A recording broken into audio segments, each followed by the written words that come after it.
We're very close to another house where Vivaldi lived, which is just down there, which we'll go to in a minute.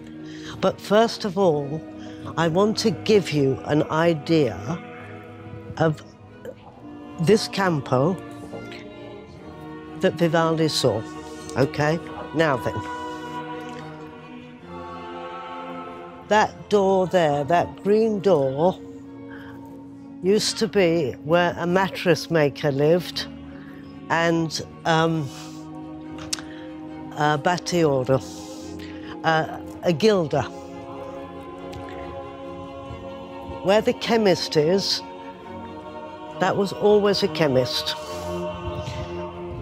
Where the bar is, was a fruit store, fruit and vegetable. This campo, the church, all these palaces here are exactly the same as when Vivaldi was here. Come on. Marvelous, cried Vivaldi. He returned to Anna Maria. Brava, my dear, you taught them well. Playing your music is always a joy, she replied, especially when you are here to fill in the story. Then let us not delay, he said, on to the next stanza of our musical poem. In this movement, we find ourselves in a meadow. Anna Maria, you are a sleeping goatherd. Violas, you are the goatherd's barking dog. What about the rest of us? Asked Paolina. You have the most important part, responded Vivaldi. You are nature herself, rustling grasses and murmuring trees. As the girls played, a lush landscape of sound spread across the room. This is the third house that Vivaldi lived in. They came here in 1722, and in fact, it was this house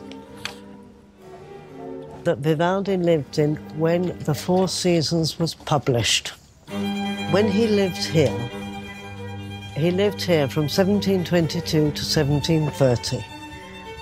And that was really the peak period of his music.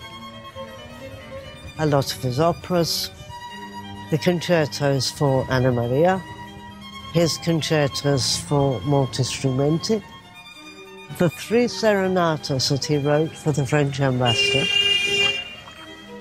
But also this was a sad house for them, because this is where his mother died.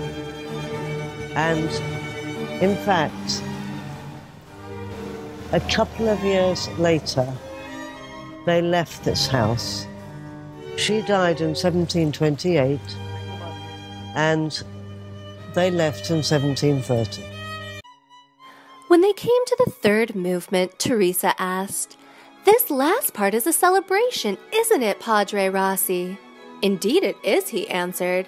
"High on a mountaintop, a shepherd plays his pipes." Vivaldi took Teresa by the hand and skipped around the room. "Dance, dance," he cried. "Spring is here at last." The girls began playing a lilting tune. The sweet scent of flowers rose from their instruments. Nymphs and shepherds appeared. The joy of Vivaldi's spring filled the Pietà as the cold winds of winter blew outside. When the concerto concluded, Vivaldi cheered and clapped his hands. He placed a sheet of paper on the table. "This is my sonnet to spring," he said. "I wrote down the words so you'll never forget them." "Silly Padre Rossi," Magdalena said with a laugh. "We don't need the text. We have you here." Vivaldi looked confused. "Didn't the chief governor tell you?" he said. "I haven't been asked to return as your teacher." He looked down at his shoes. "Today was just a visit." Stunned by the news, the young girls looked to Anna Maria for guidance. She gently closed her music and put down her instrument. Then she walked over to her former teacher and took his hand. "Padre Rossi, you are always in our hearts," she said. "Every time we play your music, we hear your wonderful stories." "It's true," said Teresa, rushing forward to hug Vivaldi. The other girls followed. Vivaldi smiled and wiped away a tear.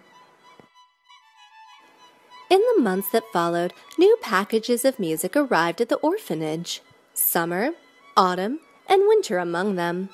Anna Maria and the girls of the Pietà dazzled audiences with their virtuosic performances. Throughout the year, Vivaldi's stories played on through his music. Can I tell you one more thing? Now, you see Nancy Jane these. This is where our figli are buried. So Maria Bolognese is under here. They buried them under the church floor? Oh yeah, yeah. They're all under here. Anna Maria's under here. I found a lovely document about the burial service, that they had 6 candles round the coffin. It's rather nice to think that Anna Maria and Maria Bolognese, they're still here.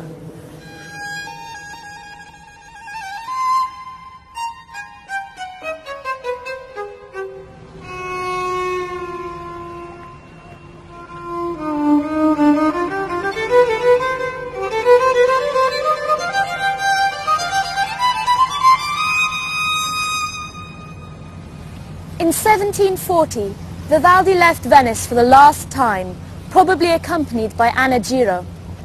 He was under a great deal of financial pressure and decided to head to Vienna, perhaps to oversee the production of one of his operas. On the 28th of July, 1741, he died of what was described as internal inflammation. He was given a simple burial the same day in the hospital cemetery.